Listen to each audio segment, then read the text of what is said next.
طالبانو په کابل کې کاناډایي ښځه نیولې، خو په کوم جرم؟ بشپړ جزئیات په ویډیو کې وګورئ. درنو لیدونکو ستړي مه شئ.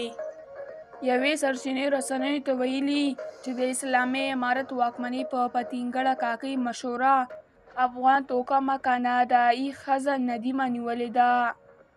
د سرچینې په خبره ټولنیزه فعاله ندیمه پتنګړه کاکۍ څو ورځې وړاندې نیول شوې او اوس مهال د نوموړې واکمنۍ 40 ریاست ته لیږدول شوې ده.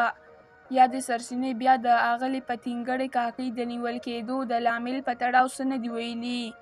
د دغې واکمنۍ چارواکو هم تر اوسه د نوموړې ښځې د نیول کېدو په تړاو په رسمي توګه څه نه دي ویلي.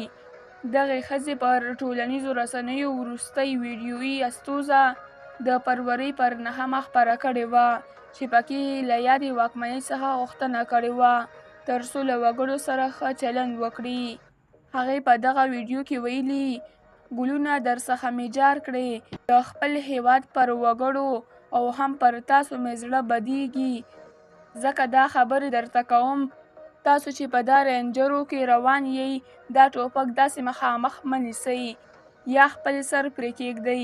خدای ته وګورئ، سبا به درڅخه ډز شوی وي، یا به مخ ته څوک وولئ یا به خپل ځان ووهئ، بس زړونه وګټئ. زموږ او ستاسو مینه ډیریږي. دا په داسې مهال کې ده چې یاده ښځه په 2022 زېږدیز کال کې هم د اوسنۍ واکمنۍ پولیسو لخوا نیول شوې وه او له شاوخوا 40 ورځو بند وروسته بیرته خوشي شوې وه.